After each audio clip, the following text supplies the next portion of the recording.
Erasmus Day au lycée Clément Ader de Bernay sur Sensation Normandie. Bonjour et bienvenue, c'est notre dernier rendez-vous en ce qui concerne les Erasmus Days.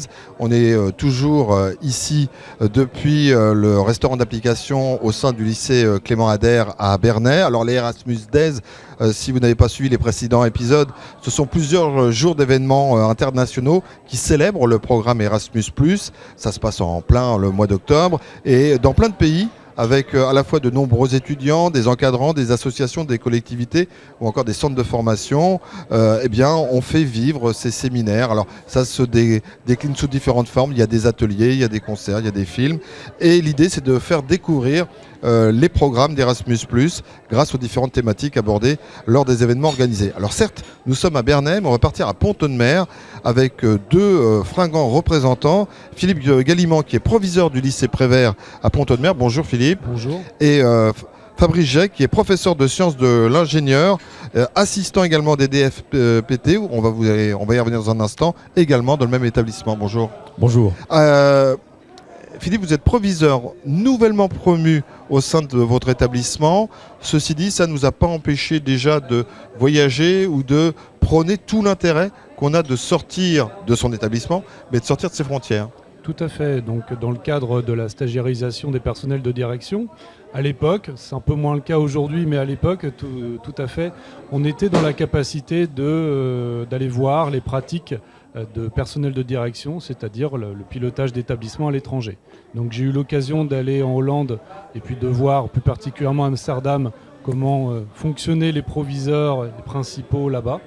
Et voilà, donc il y a eu une parenthèse d'un certain nombre d'années avant effectivement que j'arrive au lycée Prévert pour cette rentrée, ouais, et que je remarque la dynamique instaurée dans cet établissement au travers de différents projets très importants et très différents. Je reviens un instant sur votre voyage il y a quelques années à peine, vous êtes tout jeune, aux Pays-Bas. Est-ce que vous aviez remarqué déjà des modes de fonctionnement, d'enseignement, parfois aussi de notation différents par rapport à nous, qui vous ont interpellé ? Alors en termes de pilotage, c'était effectivement très différent. Les équipes pédagogiques sont structurées différemment. Il y a un team leader, c'est-à-dire un professeur coordonnateur, mais qui a beaucoup plus de pouvoir qu'au sein de nos établissements scolaires et qui ont des délégations très différentes. En termes aussi de missions, les enseignants ont des missions de surveillance. Il n'y a pas de CPE, de conseillers principaux d'éducation, donc c'était une différence essentielle. Sur le recrutement, sur la gestion des personnels, c'est différent. Ce sont des professeurs qui passent des concours nationaux, mais qui sont embauchés en CDI dans les établissements. Oui, oui. Donc il y a quand même des différences importantes en termes de gestion. C'est un gong qui est tombé. Entre ce qu'on peut constater, en tout cas aux Pays-Bas, puisque j'ai eu l'occasion uniquement de regarder le fonctionnement aux Pays-Bas, oui, et ce qu'on peut observer en France. Voilà. Fabrice, vous êtes, alors je l'ai dit aussi, assistant des DFPT, c'est quoi ? J'ai des missions d'assistanat dans tout ce qui est administratif vis-à-vis de mon directeur délégué à la formation professionnelle et technologique. Donc voilà, des suivis de commandes, voilà, des choses, des tâches basiques. Voilà. En plus de ces fonctions au quotidien, vous êtes aussi professeur. Oui. Vous avez des envies de participer. Oui, bien vu. Vous avez envie 1, envie 2. Voilà. J'ai participé, ça fait la deuxième année que je participe au projet Envie, qui prône les mobilités d'enseignants et de personnel vers les établissements à l'étranger, de manière à ce qu'on puisse se rendre compte de ce qui se passe ailleurs, dans un cadre où on est vraiment en immersion dans l'établissement d'accueil. Et c'est quelque chose qui est assez incroyable, assez fantastique. Une ouverture d'esprit sur d'autres manières de faire, sur le fait qu'on fonctionne, nous, en France, d'une certaine manière, mais que là-bas, c'est complètement différent. On n'est pas dans la même philosophie de travail. Et ça, en ouverture d'esprit, c'est quand même très intéressant. Pour pouvoir participer à ce Envie, et là c'était le Envie 1, il faut signer une charte, il faut s'engager. Alors la charte c'est autre chose. C'est autre chose c'est la charte pour les études supérieures. Mais pour Envie, oui, pour être sélectionné, je fais partie du comité de pilotage de cet organisme, Envie. Et la demande du comité de pilotage pour tous les volontaires est très simple. Il suffit de rédiger un CV plus une lettre de motivation. Alors, on peut penser que c'est très simple à faire, mais il y a un dossier à faire. En même temps, en plus du travail de tous les jours, les enseignants ne sont pas réellement habitués, par les deux, sont pas réellement habitués à rédiger ce type de documents. Ils n'ont jamais eu besoin finalement. Donc, c'est complexe à faire pour eux. Donc on s'immerge, on l'a eu avec les Pays-Bas, mais dans un autre cadre il y a un instant. On accompagne des étudiants. Vous qui les avez accompagnés ou qui en avez eu le retour, qu'est-ce qu'ils vous ont dit? C'est quoi la réalité de cette expérience qu'ils ont vécue? Pour la plupart, c'est leur première expérience et parfois pour certains, c'est même la première expérience à l'étranger. Alors c'est exactement ça, c'est la première sortie loin de papa-maman pendant 2 mois dans un pays qu'ils ne connaissent pas, avec rien, des 2 gens. mois. Ah non, c'est compliqué. Et moi je les félicite parce que partir comme ça, un peu, en plus c'était des, je vais dire un petit peu des cobayes, puisque c'est la première fois qu'on envoyait des élèves là-bas, des étudiants. Donc c'est vrai que nous aussi on était un petit peu inquiets du fonctionnement, de l'accueil. Et ça s'est très très bien passé. Les étudiants sont contents. Ils ont progressé dans la partie langagière, c'était un des objectifs premiers de ce type de stage, et aussi sur l'ouverture aux autres. Ils étaient dans des guest houses où finalement ils étaient à 7-8 étudiants. Ouais. Donc ils ont découvert ce qu'était la vie d'étudiant, alors que quand on est à Pont-Audemer, étudiant à Pont-Audemer, on est encore souvent chez papa-maman. On est dans un cadre différent. Donc là, il y a une ouverture aussi pour eux qui est assez énorme.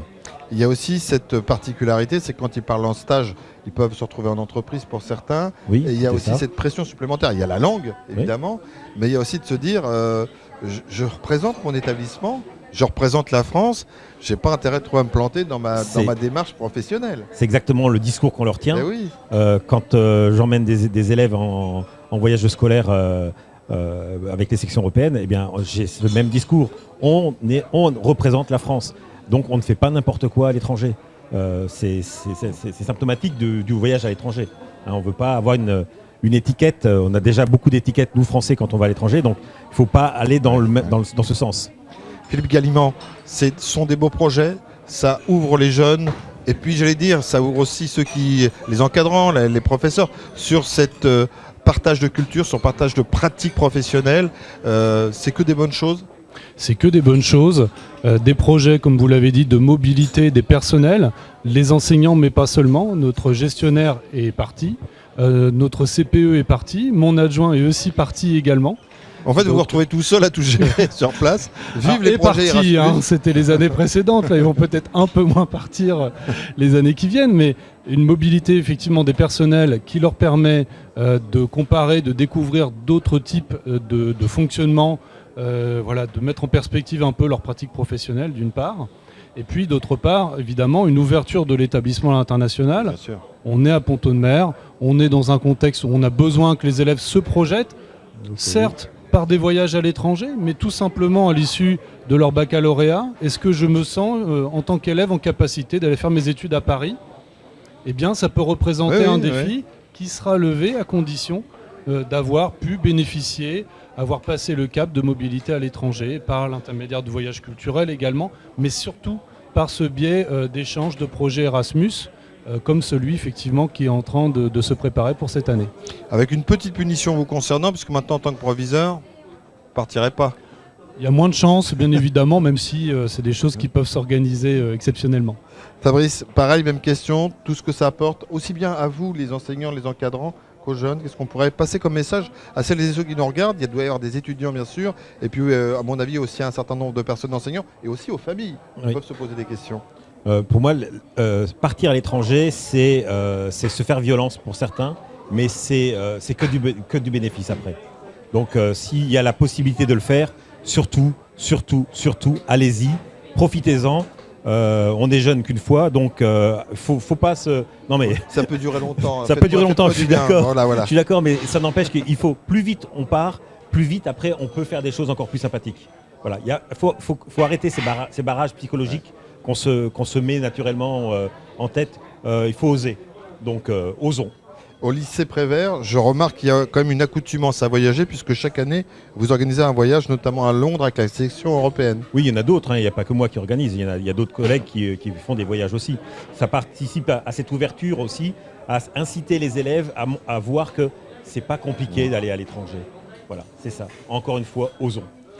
C'est sur ces mots-là nous allons refermer ce magazine. Merci messieurs, merci d'avoir participé à ce magazine. Nous on a fait un saut de puce de Bernay à Pont-Audemer. On est resté un petit peu sur le département de l'Eure. En tout cas, ces magazines, si vous n'avez pas vécu les autres, vous ne les avez pas écoutés ni vous les avez vus, vous pouvez toujours le faire. en vous connectant sur notre site radiosensation.fr. Évidemment, on compte sur vous.